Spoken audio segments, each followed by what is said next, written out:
Welcome to Rubber Bands, an Avenues Recovery podcast. Conversations about the push and pull of addiction and recovery. And now, here's your host, Shlomo Hoffman. Hello, everybody. Welcome to episode 10 of Rubber Bands, conversations about the push and pull of addiction and recovery. We continue to shed light on the world of addiction treatment by talking to the people who make up its heart and soul, those who have gone through it and those that have helped them get through it, sharing their experiences and insight on how people can find their way back from the darkest places and light up the world for themselves and for those that love them. Today we are joined by famed recovery advocate Tim Ryan, founder and executive director of A Man in Recovery Foundation. Noted author, interventionist, drug policy activist, he told his story in his book From Dope to Hope, A Man in Recovery, and his work has been highlighted, among other places, on the A&E series Dope Man. Tim's own experiences with addiction and childhood trauma has given him a window in how to reclaim a life filled with meaning, and he has dedicated his life to giving back to the recovery community. We are very grateful that Tim has set aside time today to share his story and his message. Tim, thanks so much for joining us today. How have you been? Thank you so much for having me on the show. I should have you do my PR because that intro was spot on. I love it. Thanks. So what's going on? Good. So, your story is interesting. You've obviously, a lot of people know your name, and you're obviously very committed to recovery. So I want to start from the beginning. You obviously had your brush with addiction before, you tell us a little bit about like where that was, how that started, I'll give you the short version. I didn't come from a bad family. I grew up in the northern suburbs of Illinois in a town called Crystal Lake on a lake.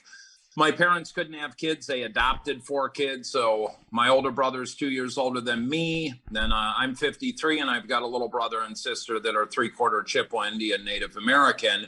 So I grew up with a lot of racism, protecting my brother and sister because there was no Hispanics, African Americans. It was very dark-skinned brother and sister. So they were called a lot of derogatory words.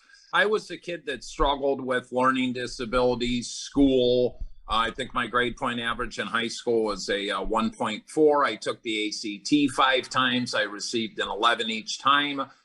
When it comes to verbs, pronouns, adjectives, I don't know what they are. School didn't interest me. All I cared about was water skiing. And unfortunately, at 14, alcohol came in. At 15, cocaine came in. And very quickly, my life revolved around alcohol and drugs. Was there a history in general? Is there a history in your family? Zero. And how did you get... Well, us being adopted, too, I don't know. My brother and sister, their biological mother had 10 other kids, gave birth to them drunk. My older brother... doesn't have any issues, but there's definitely in my biological background, 1000% addiction. Uh-huh. And how did you get to, at such a young age, where was your stuff coming from? Where were you getting product? Well, how does a 15-year-old get cocaine? It was a different time when I grew up. I graduated high school in 86. So in 82, I'm a freshman. My best friend was a senior in high school. We were both blonde hair, blue eyes, 6'1", and the drinking age in Wisconsin was still 18. So as a freshman in high school, I'm going to Wisconsin drinking every weekend, and no one was getting DUIs and getting killed. And at 15, I was at a party with some older kids, and me and 2 buddies split a quarter gram of cocaine, and I did one line, and I fell in love with it. And I went up to the guy, and I said, "Do you have any more?" And he said, "Yeah. Do you have any money?" And I said, "No." He said, "Well, I'm going to front you some, pay me on Friday." So the first time I did cocaine, I had it fronted to me, and that was it. But, I managed, I got through school. I went to college in Louisiana. I went down to college in Monroe. At the time it was called Northeast Louisiana University. And I went down there because they had the best intercollegiate water ski team in the country. I was a competitive water skier. But I never got on the water ski team because I was a liability. I partied too much. I didn't show up, Was that on scholarship or you walked onto the team? No, I could have probably got one, but I never even made the team because the dean at the time said you're a liability. And my whole world was around having fun. And I dropped out of college and got into smoking cocaine and dealing it. And at 21, I checked myself into treatment for the first time in 1990. And I just turned 21. I'm checking myself into treatment. But when I went into treatment, I want to ask you, I want to stop you there because that's interesting to me. You're a 21-year-old kid. You're still, you're having fun. You're life of the party. You're post-college. Did you graduate college? No, I dropped out. You dropped out. What pushed you? How did you get, where'd you have this, come to God moment? I need to go to treatment. How are you mature enough? Because my whole life revolved around cocaine. I was working at a place called Fredder's selling stereos and TVs and all this bullshit. And almost every night I was doing cocaine, and me and this guy, Roger, would go to Chicago. We'd pick up 2 ounces of cocaine. We'd sell one, and we were smoking an ounce of coke a day. And I got in the phone book at work, and I looked up rehabs, and I called this place Parkside Lodge in Mundelein, Illinois. And I showed up there on a Friday. And I can remember they were trying to run my dad's insurance. I sat in on a group. They said they couldn't get a hold of my parents. I had $400 in my pocket. And I said, you know what? I'll be back. And I ended up coming back a week later. Wow. And did your parents know? Were they aware of how deep in you were? No clue. No clue. I was actually, my mom ran a company, and my dad was a stock commodities trader downtown. And they had no clue. But, when I graduated high school, I had a case of beer, a case of Heineken. We lived on a lake. So you brought boat gas, you brought booze, or you brought the girls. It's as simple as that. But like I said, there was no consequences. They didn't know I was doing cocaine and things like that. But then I started stealing checks from my brother and my mom's business account and cashing them at my buddy's gas station. And the cat was out of the bag, but it's like I wanted to get caught. Right. I just didn't know how to put my hand up and say, look, I'm struggling.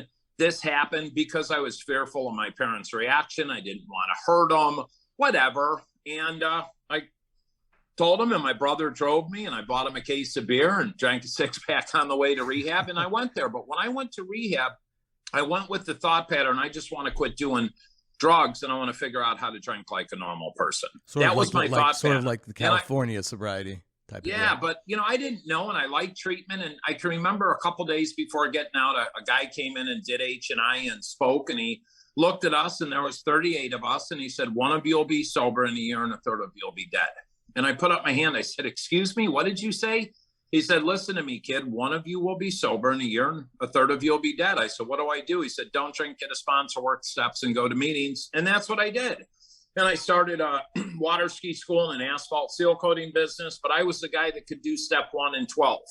I could admit I was powerless, and I can tell everybody else what was wrong with them. But I never got a sponsor. I never worked the steps. I thought I'd get sober through osmosis. And then I went back to smoking weed and drinking and drugs. And that's the way the cycle went. And I was in and out of recovery for 30 years. Wow. Were there how many stints of treatment? One. That was it. That was it. It was the only time you went to treatment. That was it. I went to a detox in 2006 and got my ass out of there in 3 days. But then I ultimately didn't get sober.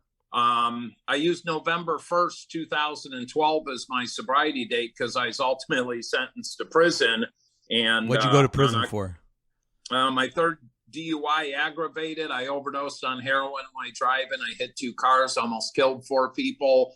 By the grace of God, they were all okay. But it was my third DUI aggravated. My 5th driving on revoke. They found the spoon and syringe and charged me with possession of heroin. They charged me with 1/10 of 1% of 1 gram of heroin. But that ultimately got me 7 years in prison. Wow. And I needed to go to prison. I was 44 years old. I got married. I adopted my girlfriend's son at the time. We got married. We had 3 other kids. I worked in the technology space, built a beautiful house. My life was good because I got sober. And I was sober 14 months. And then I met a guy at a meeting, took him to Chicago a few weeks later to move out of his apartment. And as I'm moving him out, his roommate pops out of the bedroom and says, who are you and what are you doing here? I said, I'm Tim. I'm helping your roommate Joel move out. I said, what are you doing? He said, heroin. You want to do some? Sure. And I tried 1 bag of heroin. Well, that turned into a 12-year habit, ultimately at about 5 grams of heroin a day. So at 44 was the first time that you tasted that you had heroin, or? No, I did heroin. My first time was 32, but I had struggled with heroin for 12 years and ultimately got that 3rd DUI. And that's what sentenced me to prison the second time, and that's where I finally got sober. So this was a full-blown relapse now in Chicago at 44. I've never relapsed. I've never been truly sober. I mean, even when I had 14 months, I was clean. I wasn't living a life of recovery. Gotcha. Huge now, difference. Was your wife aware of Oh, absolutely. I mean, Christ, you got to realize this is really before the internet and how to find treatment. I mean, my former wife was going to send me to live with the Buddhist monks in Tibet, literally.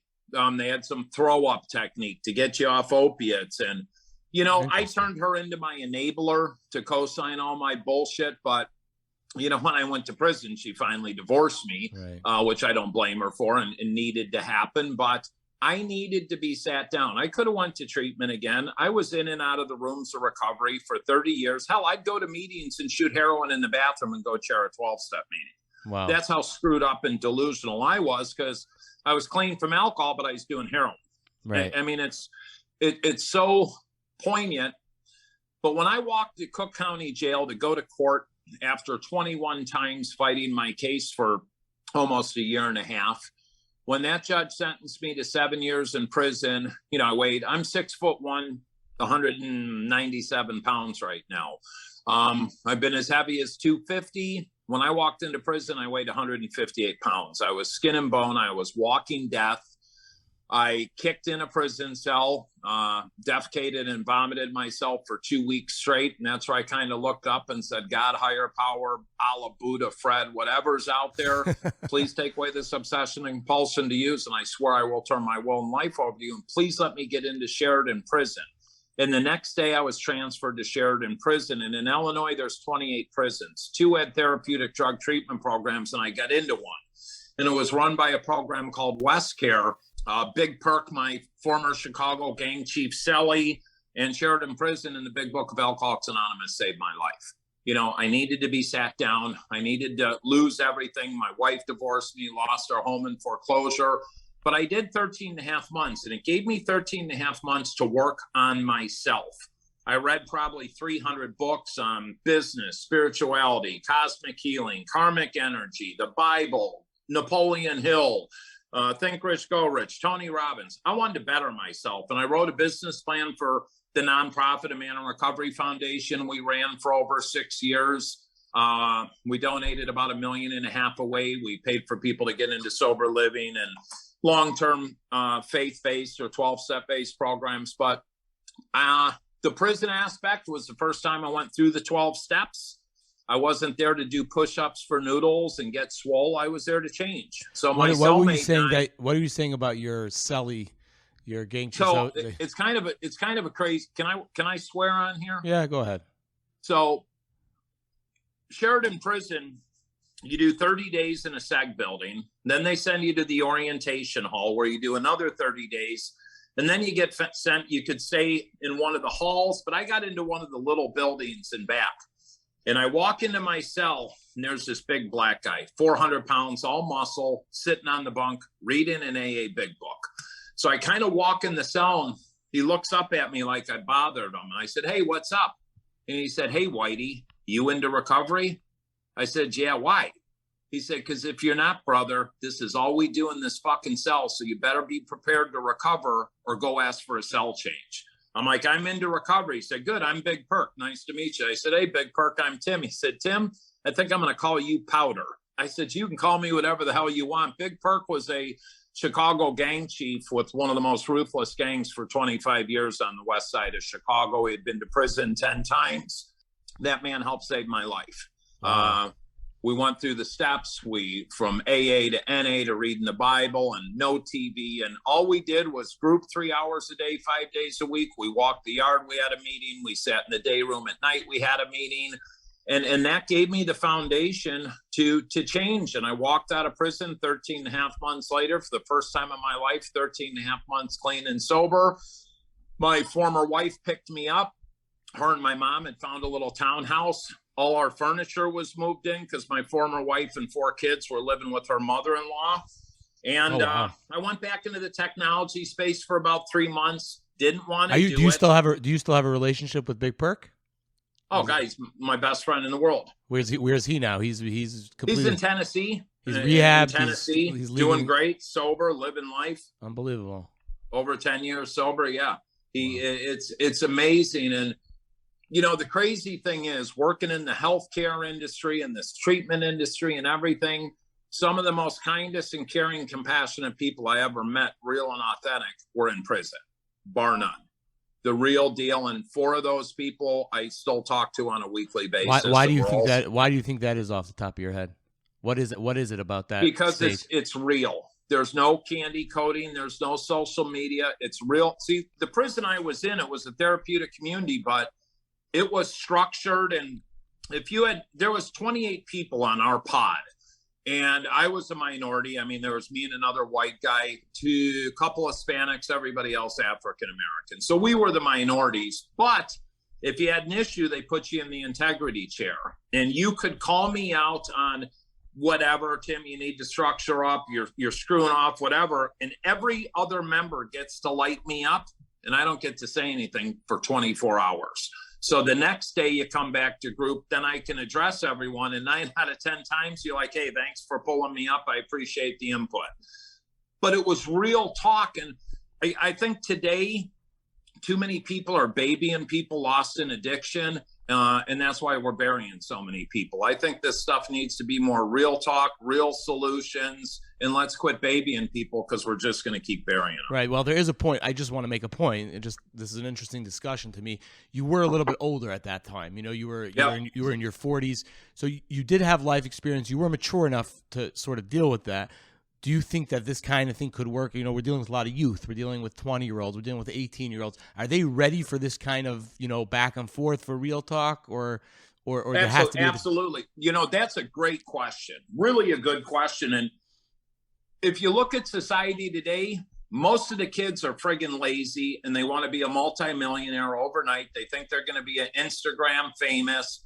Kids today don't know what hard work is. And I'll even use my 20-year-old daughter, who's going to college in South Florida. You know, she's an honor roll student, doing great, but she picked my wife and I up from the airport the other day, and she was complaining that on Sunday night she had to work a double shift. And, oh God, I got to work 10 hours. And I'm like, Abby, 10 hours is nothing. I mean, if you go make $100, that you got $100 in your pocket.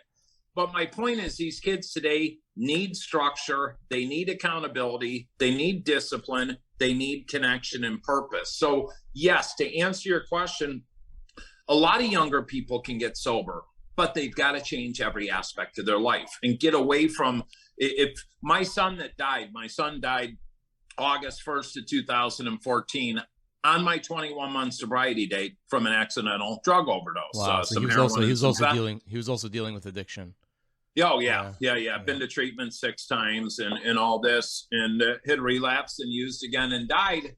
I always had good insurance, but I didn't know what I didn't know. So I sent my son to the same treatment center 5 times, 20 minutes from our house. He'd do his 3 weeks, get out, and all he did was have more drug contacts. If I would have known I could put him on a plane and put him in a 90-day to 6-month program, then get him in a long-term, year-long structured sober living where he can work on a career, his education, and be surrounded with a great group of people, he would have had a great ticket for success. I just didn't know what was available. So that's what I try to do now, is just educate people on what's available, and whether you don't have so here it's interesting that you say that, because one of our, here at Avenues, our recovery organization, one of our big points of emphasis is really pushing extended care. You can't change your life in 30 days, just wrap it around, go to some luxury location, and that's it. You come back 30 days later and you're back where you started. You got to really work it. You got to really learn skills, change your attitude, change your outlook. Extended care, I think, is a really important. I don't think it's addressed enough, to be honest. I agree. I actually, I had worked 4 treatment centers for probably 5 years. I don't work for any treatment centers now. But the nice thing is I'm able to say, there's 35,000 treatment centers out there. There's probably 25 good ones, but you're absolutely right. You take me, I was 44 going to prison. What if I was going to treatment at 44? I would have went to a 3-4 week nice place and been right out. I had been using drugs for 30 years. You think 3-4 weeks and I'm cured? recovery is a lifestyle. It is a way of life. I mean, my wife, who's coming up on 16 years sober, 2.5 years ago said, Tim, when's the last time you talked to a therapist? I'm like, it's been a while. And she said, well, why don't you talk to this friend of mine? And I went in with an open mind, and my therapist is the greatest thing that's ever happened to me because he's able to take me in different directions. So I got my 12-step sponsor. I've got a therapist. I have a tribe of people that I'm surrounded with. And that's what we need to do with these people that are going in and getting into the extended care, and then getting them connected with their tribe and finding their connection and purpose. And anyone can be successful, but guess what? It's not easy. Yeah, you're going to be a little uncomfortable. You might not get everything you want, but people have got to shift their thinking. And I had to put recovery in my relationship with God number one. Without it, I don't have anything. No wife, no kids, no career, no mom, nothing. It's all taken away. So extended care, aftercare, basically it's setting yourself up for life. This is a different way of life, and that's it. You got to really put your place in and put yourself in the best position for success long term. This is not a absolutely. And but the people have to put in the work. You know, right. I look at these kids that go to meetings and they go through treatment and they sit in the back row and they all joke around, and I'm in the front row, and I want to be around the people at 10, 20, 30 years sober. I want what they have. So it's all connecting with the right people. It's as simple as that. It's really interesting, the concept that you're talking about, the prison concept, the therapeutic prison. Are we doing enough of that? You know, we hear about prison. You know, prison's really in America is really a horror story, to be honest. It is. How do we get prisons to do more of what you're talking about? You know, instead of just locking a guy up and him. So it's interesting. Like where I lived in Northern Illinois, Ron Hain, Kane County Sheriff, Bob Berlin, State's Attorney in DuPage County. I mean, you go into their county jails, they've got culinary arts programs, GED programs, welding programs, hair cutting, plus recovery. They bring in therapists to work with you. They have MAT programs set up. But then when the inmates are getting out of county jail, they're connecting them with jobs and treatment out of the gate. So we need this happening on the county jail level more. But yes, I think it's in Italy. I'm not sure. But in Italy, if me and you lived in Italy and we went and robbed a bank, but we were robbing the bank to support our drug habit and we got 10 years in prison, our entire 10 years we would be in a treatment program prison. We would not just be, so right. They're working on you the entire time you're there. We have to. I mean, you look at, I use Chicago, Cook County Jail is the largest mental health facility in the United States of America. There are more people with mental health locked up in Cook County Jail than anywhere in the United States. Do you think they're getting any help? Absolutely not.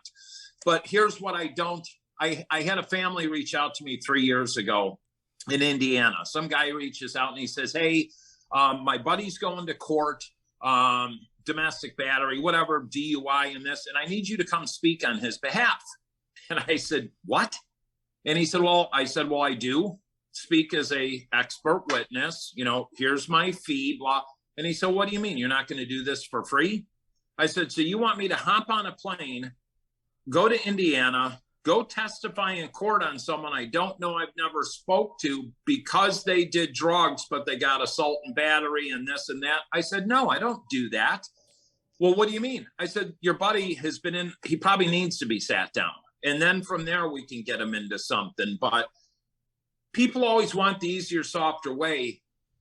Some people need to go to prison. I needed to go. But yes, when I had that therapeutic community, I chose to get involved. And it saved my life. That's what I'm saying. You were fortunate enough to get into a prison that was actually going to do, it was actually going to do something for you in terms of and I just feel like a lot of times people are going to prison and they just get into this cycle. The prisons are not giving them what they need, and then they're getting out whenever they get out. And we have to change that on a. I know that you're involved in drug policy and reform and that kind of thing. Is a prison a place to start, or it's impossible? Yeah, absolutely. But here's the problem: we have the wrong people that are involved with drug policy reform. We don't have people that were opiate addicts, were former lawyers that are sober, whatever, in that position. We need more people outside of an alcoholic. No offense, it's like I'm speaking in Illinois 3 or 4 years ago, and I'm with the lieutenant governor. And it was me, her, and Randy Grimes, former NFL pro football player who's sober. And she's played for the telling Dolphins, me, right? Did he play for the what? Dolphins? He played for the Tampa Bay Buccaneers as the starting center for 10 seasons, never missed a game. Look him up. He's got a hell of a story. I mean, he said his last 2 years in pro football, he played in a complete blackout. Wow. Yeah, but maybe we can get him on the pod one day.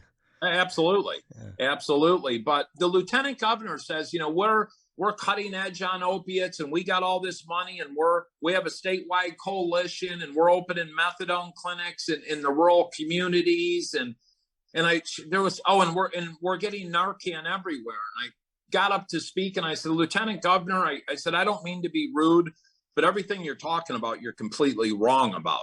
And that's just the way I am. And I said, first off, you have a statewide coalition. I said, how many people in recovery are in that coalition?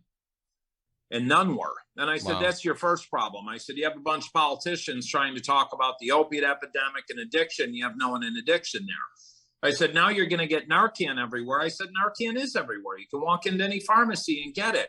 And I said, now you want to open up methadone clinics in the rural communities.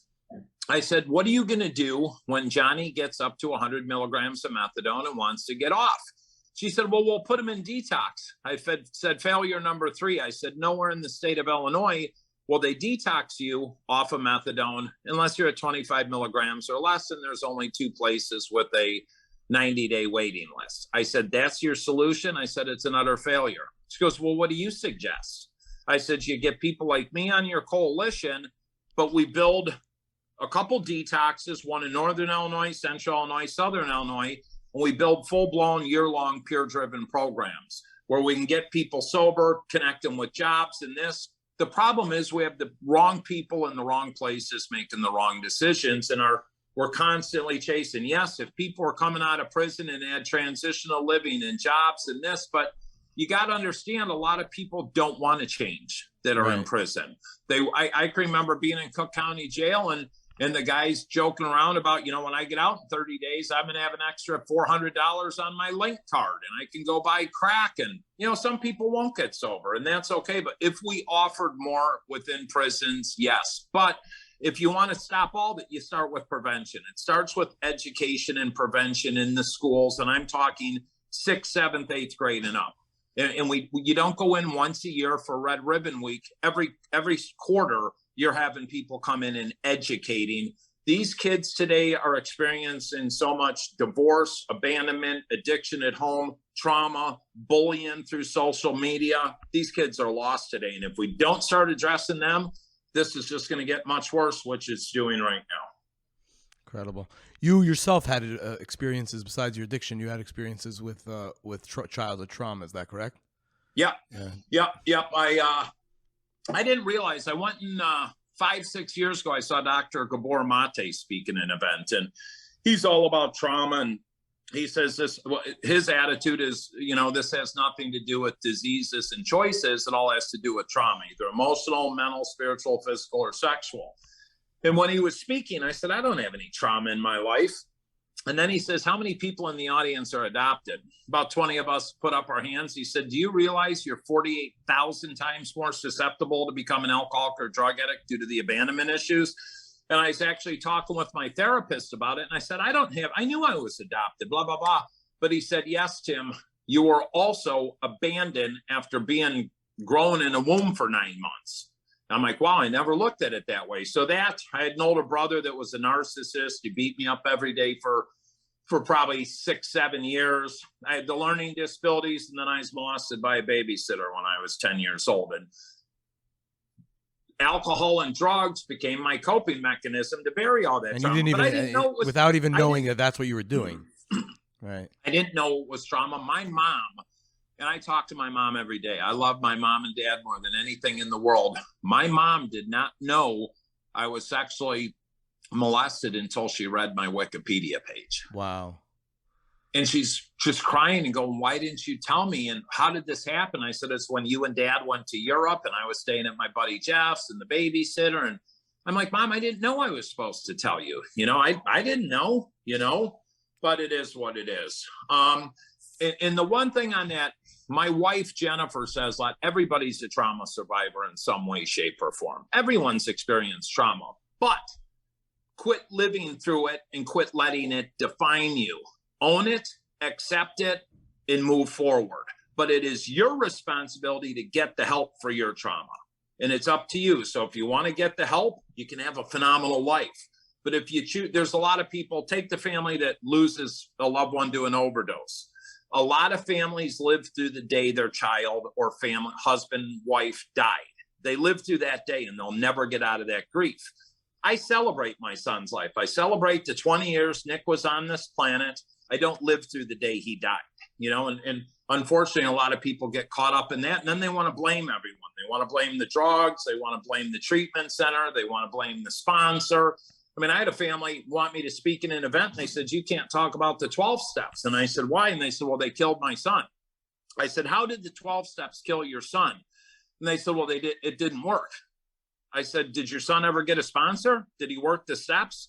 And they said, well, no, he went to meetings. And I said, well, of course it didn't work. That's like me going to a car wash and putting soap on my car, but not applying water and cleaning it. Right. You got to do all the work. So, right. It's, I know that you were very involved in, or still are in interventions. Yep. Is that something that you're still active with? Yeah, my wife and I, we shifted more into speaking. We do speaking events nationwide, international, to corporations, colleges, high schools, middle schools. It's real talk. We leave solutions. We do interventions. My wife still does acting. Couple magazine covers. We run a podcast, and just kind of do what we do, a little consulting here and there, right. and just help people. I mean, I still probably field 30 phone calls a day, and 29 of them are people that don't have any resources. Wow. And it's just getting them connected and call here and do this. And there's avenues to get help. I got sober in a prison cell with the big book, so anybody can get sober if they're willing to change what needs to be changed. And if not, I get it. I've been there too. If you are somebody that wants to, run an intervention, you have a loved one that's struggling, etc., what's the number one thing that you would say that they should know? Get help. Don't try to do it on your own. There's a lot of interventionists, but it's getting, people think doing an intervention is coming and getting Johnny or Sue to go to treatment. That's not what an intervention's about. Because when Johnny or Susie go to treatment, it's getting the family well too. Because if the family doesn't get better and Johnny and Susie come back to that toxic environment, they're going to use again. Doing an intervention is, working with the family and getting the loved one into the appropriate care, but then working with the center and the person while they're in there and getting the families the help they need too, and then trying to bring everyone together. But, you're usually working with the family for 6 to 12 months. I hear you. So it's a long-term thing. It's not like it's not an hour on a Sunday type of deal. Christ, no, it's a lot.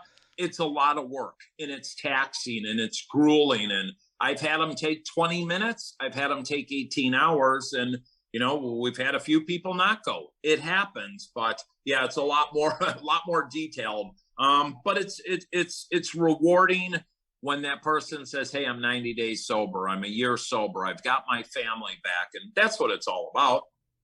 Right. What was it like to share your story so publicly? You had a TV series, you wrote your book. Was that therapeutic? Was that scary? Was that intimidating? Was it something that you really embraced? How did it work for you? I got to give you kudos. You ask really good questions. Thank you. You've done your homework. If you would have asked me 8 years ago or whenever the hell I walked out of prison, I would have never thought in a million years I'd be doing what I do. I didn't plan to do this. I was asked to start a Heroin Anonymous meeting by my friend Bob Butler, and I did. And 2 weeks later, a kid showed up on Xanax, and I let him stay. And then a mom showed up with her kid, and it turned into this family support group, and we ran those and got my nonprofit, stumbled into treatment, and then my son dies. And then I'm on the front page of this paper and that, and I did the book and A&E, and all I wanted to do was help people. But what has baffled me is the amount of hate in this industry, social media, whatever. I've never seen more people bash people for wanting to help someone. And I get it. People die. I mean, I've been to 150 funerals, but when you go and help a loved one get into a treatment program and they die 3 months later and the family wants to blame me, I mean, it's insane. I scratch my head. I'm going to be honest with you. If I could go back in time, I would have never got into this industry. Not in a million years. It is the most dysfunctional, disgusting industry I have ever worked in. I do not respect 90% of the people in this industry because they're all full of shit.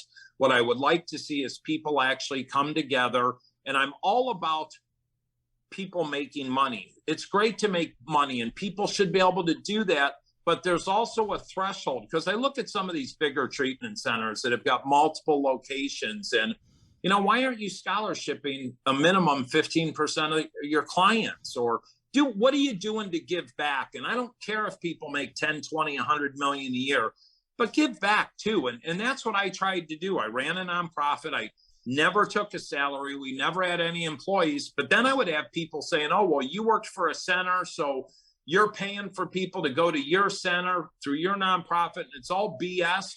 But the amount of hate in this industry, it really hurts my heart, because people will put out false things on someone. Well, what if that family wanted to call you for help, but they read some bogus article that some hateful mom put? Right. Now their kid dies. That's what bothers me. There's repercussions to the hate. Right. Heck yeah. Yeah. And with social media, anybody can be a keyboard cowboy, and you can do whatever you want to me. I don't give a shit. I'm a grown man. But what bothers me is how it affects the youth today. My wife and I spoke in this high school, and there's 2,500 kids. We left there 800 direct messages my wife received on Instagram, because in answering these kids, and the last kid was Lily at 2:30 in the morning, 11 years old. And my wife said, first off, Lily, why are you awake? Why do you have your phone? And why are you messaging me at 2:30 in the morning? She said, because you spoke my story today. You're the only person that heard me, and I just want to thank you. This is an 11-year-old girl. Incredible. Where are the parents? Why are, and they have no one to talk to. That's what hurts me, is how all this hurts the youth today. What's it like working with your wife? You met her through recovery. Is that correct? Yeah. Well, we had been following each other on social media. I was in the middle of my second there you go. divorce. There's a one up. There's a thumbs up for social media after you. Dude, thank you. Thank you. So I leveled up, but I originally reached out to Jennifer because I had been doing some speaking events, and I was having women come up to me and spew all their trauma. And I said, look, I'm just a speaker, but I can connect you. And I'm like, I should partner with a female. So we started talking. I'm like, we could open a treatment center. We can do sober coaching. We can do interventions, yada, yada. So about 6 weeks in, I flew to Florida, and I told her I'd meet her here, but I got busy on business and flew out. And about 6 weeks later, she's like, put your money where your mouth is. You keep telling me we're going to get together. So I bought a ticket. I flew down and met her, and it was strictly business. And when I met Jen at the airport, she gave me a hug. It's like we're instantly connected. And it was love at first sight. I was not planning on I was 4 weeks away from my second divorce. And 6 months later, we were engaged, and we got married December 31st of 2019 in Beverly Hills at the Justice of the Peace. And my life doesn't suck. But to answer your question, it's good. There's a balancing act, because we're both type A personalities. I do different things than she does. But it's communication, and it's having date night. And this afternoon, we're going to take the afternoon off and go to the beach and do some self-care. And, it's amazing. I finally found my purpose and connection. I found my rock. I found why I was put on this planet, and it's to be with Jen. Incredible stuff. Yeah. What's your, going forward? We're talking a lot about, you found sobriety with the, the 12 steps, the big book, in prison. Everybody, I've been talking to a lot of people in this podcast and in general in the industry. Everybody has sort of like a different, different journey, a different path. Everybody has to figure out their path and find their path. But in terms of, what we're doing treatment wise, even on the government levels, where are we going? What can we do better? on a community level? What can we? That's a great question. We need to quit mismanaging money. I mean, it's like I keep going back to Chicago. I can get a phone call right now, and I can refer someone to Haymarket Lutheran Social Services to share a program. They can get in today, detox res, with no insurance. Well, I don't want to go there. What do you mean you don't want to? Well, I was thinking of South Florida. Well, you don't have any insurance. Yeah, but can you get me a scholarship? Look, I got sober in a prison cell. You can get sober wherever you're at. And it doesn't have to be the 12 steps. Just because my wife and I do them, here's what I suggest to people. When I ran my support groups, I'd have parents there and their kids, family that were addicted. I'd have 300-400 people. And I'd say, look, you can come here high on methadone, Suboxone. I don't care. But if you're open to looking at getting some tools to live a better life, and maybe we could ultimately get you off opiates and do this or this, but give you the foundation. Look, I got buddies that smoke weed that were ex-addicts or whatever and go to meetings. I don't care. Do what works for you. If you're living a good life, you're not controlled by your drug of choice, whether it's alcohol, heroin, whatever. And you do, I know people that drink occasionally, whatever, if you want Christian-based 12-step, get a therapist, work out. If that works, do it. Do whatever works for you to better your life. My suggestion is I'd go through the steps.